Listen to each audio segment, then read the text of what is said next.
Good morning, folks. The real Captain Kirk here, live from Weather Trends 360 studio here in Bethlehem, Pennsylvania. It is the 2nd of March. That means that winter is officially over, according to meteorologists. Meteorological winter ended February 29th, and now it's officially meteorological spring, March, April, and May. The good news, it looks like spring is starting the third warmest in over 35 years for the U.S. So again, good, strong early start here. It's also, according to the sun, it'll be the earliest spring in 124 years because every time zone in the country will actually have the equinox on 19 March, even the East Coast here at 11:50 p.m. So that'll make it the earliest official start, according to the sun, since 1896. So something to look forward to. Looking at these first 15 days of March, again, third warmest in over 35 years, 11.5 degrees warmer than last year. So the map right there shows the trends versus a year ago. Much, much warmer for everywhere except for maybe Florida. And that bounce is just pretty huge, 11.5 degrees warmer than last year's second coldest in 35 years. So this is a pretty significant change. You don't see this very often, decades to see a change, year-over-year change this warm, which actually is hugely beneficial to some of our retail clients. We like to quantify this with our Power of 1 Degree technology. So every 1 degree warmer in spring, beer, cold beverages, allergy products tend to move up about 1% or so. So again, apply that time to 11.5 degrees warmer, and you got about a 12% bounce for these, beer, cold beverage, allergy. Apparel, sandal sales typically up about 3% for every degree warmer. So they're up about 35% here these first 2 weeks. Fertilizer and grass seeds are more volatile, tend to move upwards of 4%. So again, about 46% increase in those sales. Sun care, again, even more volatile, and it's actually more to do with temperatures than rain or clouds, but sun care sales typically about 7% for degree warmer, so about an 81% increase in potential sales there. So a huge surge here in March. Bedding plants, garden, again, very volatile. You either need them or you don't. Obviously, if it's covered in snow on the ground, you're not going to be planting that, but 92% bounce here nationally for those categories. So a very, very strong start to the season here. And while this first 2 weeks looks to be very, very strong with 10, 15, 20, even 25 degree warmer days year on year, still see that through mid-March, maybe not as extreme, but again, a very, very favorable March to say the least here for seasonal sales.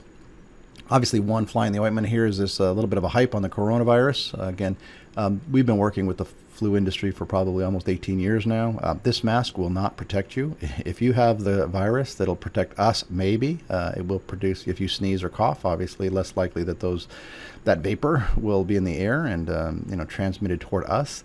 This does not protect you. If someone sneezes, coughs, or you go through that, and even 5-10 seconds ago, you're going to get it in your eyes and be just as sick even without the mask, especially this type of mask, which is not effective. Again, a little bit of a hype here, obviously, with the virus. Again, it's obviously deadly, but if you look at these viruses, SARS is very similar to the coronavirus. I think it's of the same family in theory. The flu virus, same thing. They all tend to peak in the wintertime. Cold weather can actually allow the virus to stay on surfaces much longer than in warm, humid weather. So as the weather warms up, again, the theory is that viruses just can't survive on surfaces as long. If it can't survive as long, you're less likely to touch it and get it in your eyes, mouth, nose, or throat. So again, let's hope this is the case. SARS is, again, the chart here on the left, had a similar start to this coronavirus. Started in January, and then it peaked in spring of '03 and then collapsed. We also see the chart here on the right that flu is obviously starting its second spike here, is collapsing as we speak. And again, just as the weather warms up, the flu virus tends to run its course. So let's hope that's the case here for this coronavirus.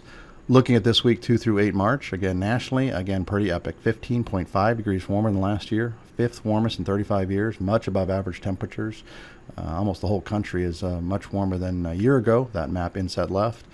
Rainfall still the wettest in 9 years, 12th wettest in 35 years, above average nationally, with a big, huge swath going from Texas through the southeast. Very dry in the upper Midwest, virtually no rain in the plains. So snowfall is actually about 67% less than last year, 5th least in 35 years, and much below average. So good news there. And don't forget here this Sunday, 8 March 2020, spring ahead. So again, spring ahead, you're to lose an hour of sleep. Looking at next week, 9 through 15 March, second week of March. Again, similar trends, 6.4 warmer than last year, 4th warmest in 35 years. So again, this is a wholesale change from last year, which was just so cold and snowy early start to March. So again, much above average temperatures for most of the country. Map inset left there shows that, again, it's a little cooler than last year in the southeast, do a little bit of a rainfall. nationally wettest in 4 years, fourth wettest in 35 years. So again, another heavy band of rain from Texas into maybe the Ohio Valley, and we'll see about this, but maybe some rain for California. It's been very, very dry out there, very, very dry February. So let's hope they get some rain here for March before they go into their dry summer season. So map left there is precip trends versus average. The thing that's driving the spring here, again, just the Great Lakes ice coverage is anemic, 17%. I think normal this time of year is closer to 55%. Usually it peaks around this time of year. Last year was around 71% with ice across the Great Lakes, and 2 years ago, 35%.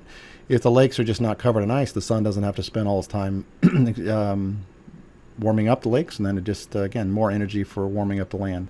So again, virtually no ice, a little bit of, but very little if you look at that map left there for across the Great Lakes. Looking at snow cover here this morning. Again, we'll go through the snow real quick because this is getting pretty anemic, I'd say at least 25% snow cover on the ground right now, much below average, third least in 17 years. So not too many of us have snow, maybe high mountains of the west and, interior New England. Looking at the final snowfall index here for the U.S. as a whole, 1 December through 29 Feb. As expected, we had projected to be down 24% versus a year ago, and it was actually down 25% versus a year ago, and 20% below average. Least snowfall nationally in 8 years for the December through February winter period, 8th least in 35 years. So we'll run through these maps here for the next 6 days. Not a lot of snow to talk about. A little bit in the Rockies, maybe in the high plains on Tuesday, and then Wednesday, Thursday. Again, just maybe interior northeast here Friday, Saturday, maybe up toward Boston, catching the tail end of a storm system. But again, not looking like much. So with that, folks, we hope you have a great week, and we will be back here this time next week.